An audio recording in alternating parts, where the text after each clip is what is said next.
Welcome to a new look at an ancient view of the universe. This is my new geocentric plane flat Earth enclosed 3D model using Google SketchUp.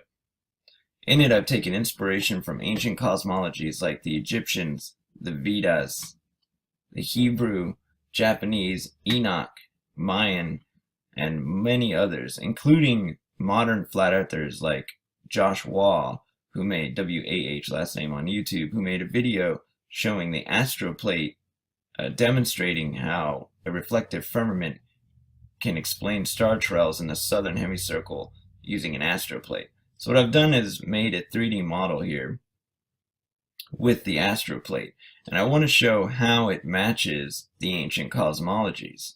So if we look here at the Vedas down here, you can see an Earth plane that extends 4 billion miles. It's huge, but we're only looking at this Earth plane in the center, this little green chunk in the center. That's our Earth plane.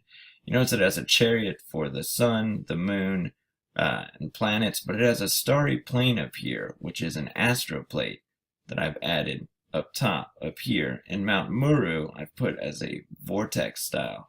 If we look over at the Egyptians, they have a similar cosmology. They have Nut, which is the female who holds the stars above her, and the same thing with the ancient Hebrew conception of the universe. You have Sheol, which is Hades or the underworld, and I don't depict that here in this model, but it's got the same thing, waters above with the firmament and everything between it, but I'm explaining all that in a more realistic view using an astroplate. So how does this astroplate work? All right, let me get rid of the Earth plane, firmament, and atmoplane, vortex. And now we can look at how this works compared to the luminaries and rotation itself. All right, I have an animation here from January 1st, 2016 at midnight to January 5th, 2016 at 6 p.m. And if I start playing this animation, it rotates the astroplate, and we can see that from the top half, it rotates clockwise, and from below, it rotates anti-clockwise. Now that matches star trails of what we see in the sky. But how does that work compared to observations? So if we pause it here and bring back the Earth plane, and Google SketchUp runs a little slow, so you might lose some features in the astroplate. And we come to Texas, Texas, where I'm from, which is over here. I want to show how this model matches observations.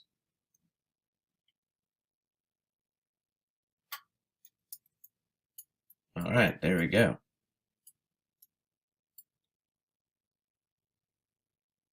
Now, due to perspective, the ground comes up and blocks most of what we see in the sky. And this is simple perspective, like looking down a corridor, you can't see the other end. The walls converge and the sky comes down and the ground comes up until they meet in the center. So if we rotate the astroplate, then you can see it's losing its features, that it's rotating counterclockwise here. And if I bring back the firmament and look over in this direction, you'll notice that I can see the top half here, but on the bottom half, I can't see it at all. And so if we switch to stellarium, we can see that looking north, this blue line represents the equator in the sky, or the cutoff point of the astroplate, and the red line represents the ecliptic. So if we move time, we can see that it's counterclockwise in the northern, and when we look south, it's clockwise in the southern. Remember, this blue line separates it. So when we look west, we end up seeing two opposite rotations in opposite hemicycles. Northern's counter, southern's clockwise, but together they meet as everything sets in the west and rises in the east. So this is simple perspective. Everything's rising from east to west, so when you look south, east is to your left, so it appears clockwise. When you look north, east is to your right, so it appears counterclockwise.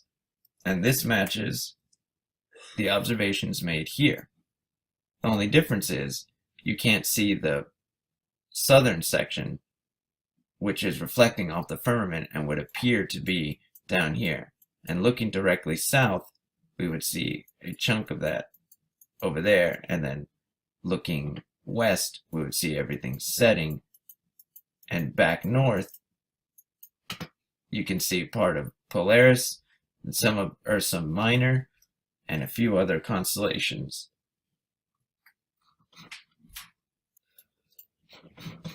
Alright, so if we come back up here, and hopefully the astroplate works with me. I restarted it to see if it'll work better this time. Let's turn on keyframe animation.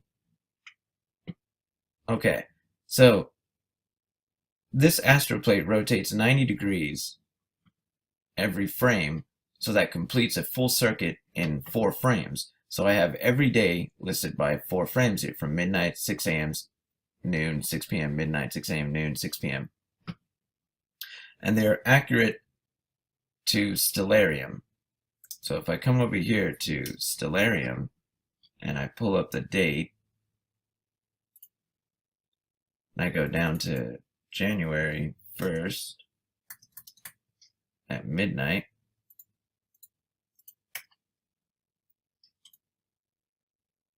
get rid of the floor, and we look at where the luminaries are. Let's start with the sun. There it is. The sun is in Sagittarius, and you can kind of see it, but it's between the legs of Sagittarius. So here, I've put the sun between the legs of Sagittarius. Same with Mercury, Saturn, Venus, all in the same places. There's Mercury over here, Saturn, Venus, by Scorpius, Mars, and then Jupiter. Oh, we got the moon over here right on the edge. But Jupiter is on the other side of that blue line. It's on the north face, while everything else is on the south face. So for here, Jupiter is going to have to be, see, there's the moon right on the edge, but Jupiter is going to have to be on the other side, on the underside, because Jupiter is on the north face, while everything else is on the south face. All right, so I'm going to explain sidereal day and solar day on this geocentric plane model.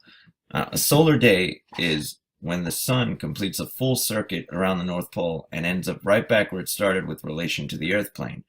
A sidereal day is when a star along the equator of the astroplate, or the edge of the astroplate, completes a full circuit and back to where it started with relation to the Earth plane. Now, a sidereal day, which is the astroplate rotating, is 23 hours, 56 minutes, and 4.1 seconds, while a solar day, which is a sun full rotation around the North Pole back where it started compared to the Earth plane, is exactly 24 hours. Now, the reason for that is because the sun proceeds along the ecliptic, which is this line right here that passes through the 12 constellations of the zodiac, like Aquarius, Capricornus, Sagittarius, Scorpius, Libra, Virgo, and then there's another 6 on the other side. On the northern face, these are the southern face, or the winter solstice. And since it's January 1st, December 21st would have been about right there, which would have been the December solstice. And on the other side, right in the center, is the June solstice. All right, so the reason that you have solar and sidereal days is because in 24 hours, if I just skip 4 frames, the astroplane won't turn because it'll make a full rotation. We'll see that the sun actually proceeded along the ecliptic during that full rotation. So when the sun rotates with the astroplate, it's proceeding, which means going backward, moving opposite the direction of the rotation. So if the astroplate is rotating clockwise, the sun is proceeding counterclockwise. Now the sun and the moon both proceed counterclockwise, and if I move another 24 hours, you'll notice the moon moves a lot, while the sun barely moves a little. And another 24 hours, same thing. Moon moves a lot, sun moves a little. And if we come to midnight on the 5th, we see that the sun is almost on the arm of Sagittarius, while the moon is in Libra. And if we jump over here to Stellarium, to date and time, and we jump to the 5th, you can see exactly that. The moon is in Libra, and the sun, get that oriented properly, oh, it's below us. The sun is on that leg of Sagittarius. The first it was here, second, third, fourth, fifth. And so the sun will continue to proceed along the ecliptic as well as the moon, but the moon moves twice as fast as the sun, so the moon will lap the sun inevitably. Notice how the sun is perfectly on the red line because it's on the ecliptic, while the moon is away from the ecliptic, beside the ecliptic. The moon crosses over the ecliptic right here. We're at the edge of the astroplate. So it's on this side of the ecliptic now, and when it crosses that blue line, which is from the south face to the north face, it'll cross the ecliptic and end up on this side. And then same thing, when it's on the below half, it'll cross the ecliptic while it's crossing the astroplate and end up on the other side. Right here where it crosses is where eclipses happen, lunar and solar. And so I want to make more videos depicting that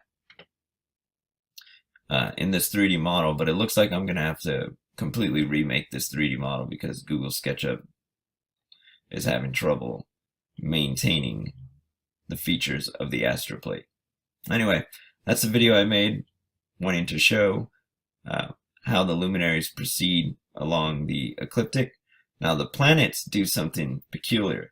The planets, or the wanderers, the reason they're called wanderers is because they wander along the ecliptic, and they look like stars. They're not the sun and moon, which are clearly not stars. For instance, Mercury, if we come down here to Mercury, Mercury never strays too far in front or too far behind the sun. But like the moon, Mercury crosses the ecliptic to one side of the ecliptic, goes in front of the sun, crosses back, and then goes behind the sun. Never too far in front or behind. Venus does the same thing, only it goes a little farther in front of and behind the sun. So as the sun is proceeding along the ecliptic, Mercury and Venus are also proceeding with the sun, but then they surpass the sun, and once they stop proceeding, then they retrograde. Once they stop proceeding with the sun, then they retrograde. And all retrograde means is the luminary is now moving the same direction as the rotation of the astroplate. So right now Mercury's in retrograde. And that's where a lot of astrology talks about retrograde motions of the luminaries. And there was a time when astrology was astronomy. They were one and the same. There was no difference. So Jupiter, for instance, Jupiter and Saturn, they retrograde differently than Mercury and Venus. While Mercury and Venus go around the sun, are never too far in front, never too far behind, crossing the ecliptic, Jupiter and Saturn proceed for about, so Jupiter proceeds for about 9 months, stops, retrogrades for 5 months, and then proceeds for 9 months. Saturn proceeds for about, I believe it's close to that, like about a year, and then retrogrades for about half a year, something like that, and then proceeds. While Mars proceeds for about 3 years, retrogrades for 3 months, proceeds for 3 years, retrogrades for 3 months. So it's kind of a difficult concept to grasp. So I'll try to make a better video on retrograde motion of the luminaries with regard to the astroplate once I fix this. Fix this file in Google SketchUp.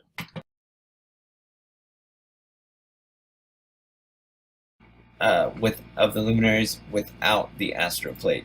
So you can see them rotating around the North Pole. Because they're moving with the astroplate, they're rotating around the North Pole, but they are all proceeding along the ecliptic on the astroplate. So it's kind of some relative motion.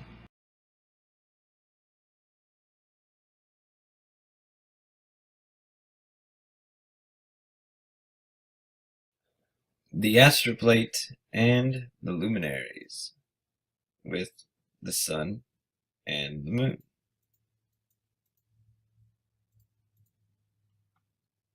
I want to do a more in-depth look at this animation that I made between January 1st, 2016 at midnight to January 5th, 2016 at 6 p.m. And I just want to show the luminaries orbiting the North Pole along the ecliptic within the astroplate. So I'll go ahead and hit play on the animation, and I'll slowly start removing and adding the Earth plane and astroplate, and removing and adding the luminaries and sun and moon. So right here you can see that, oh, and if I move the mouse too much, it kind of makes the keyframe animation extension in Google SketchUp act slow when the animation turns, so you'll just have to kind of look at what I'm looking for, or what I'm talking about. Okay, so if we look at the luminaries, like Mercury, Venus, or Mercury, Mars, and Saturn are in orange, while the sun is yellow, the moon is kind of white, bluish white, and Venus is kind of a light purple. I made these colors this way because that is how they look. Those are the colors they exhibit when I look through my telescope.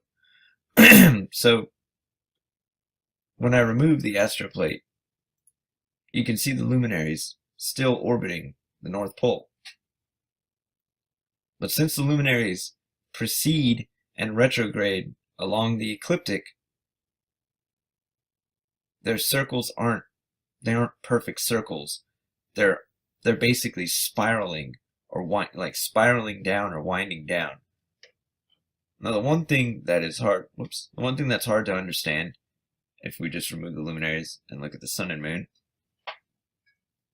is that the sun and moon are on the top half of the plate right now, which is the southern semicircle of the sky, which means that it's reflected off of the firmament. So if I take the sun here, make a copy of it,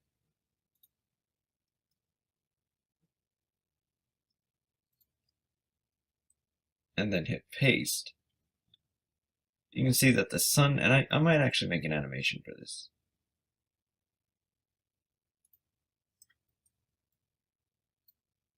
The sun would actually appear to be right there due to the reflection of the firmament. So to an observer down here and say, Texas, where I'm at, let me get around that vortex. Let's put the camera down there.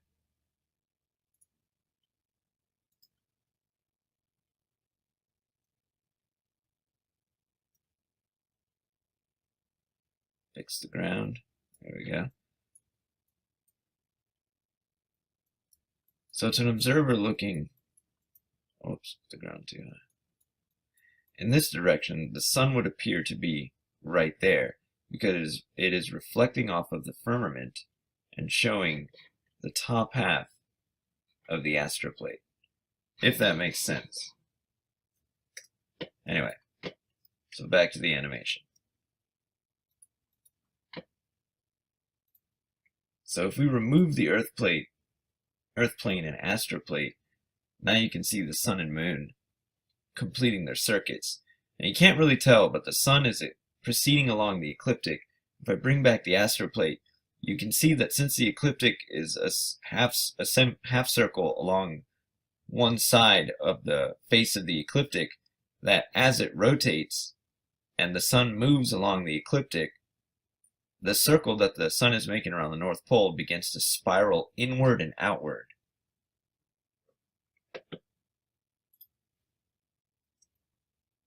So when the sun is right here, it is the autumn equinox. When the sun is right here, it's the day after vernal equinox. Same thing on the other side. When the sun is right here, it's vernal equinox, and when the sun is right here, it's the day before autumn equinox. And so when the sun is here, that's summer solstice or June solstice because it's in the Gemini. And when the sun is here, it is in winter solstice, or the December because it's in Sagittarius. So as the sun, as the sun slowly proceeds along the ecliptic, the circles that it's making, the circles that it's making around the North Pole, as it gets to the center, the perfect center, which would be December 21st, the circle would be the smallest. But as it gets out to the edges, the circle would be much wider. But when it flips to the other side, through the Enoch door,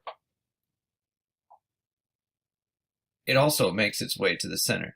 But on the bottom face, the north face, this is when it's over the Tropic of Cancer, and then it slowly makes its way to the equator, flips up to the top side, and when it's right over the December solstice, it's physically over the tropic. It's physically over the northern Tropic of Cancer, but it's reflecting off the firmament and appearing to be over the Tropic of Capricorn. And all the luminaries do the same thing. So like I said, it's kind of a difficult thing to grasp, but this is why I make these videos.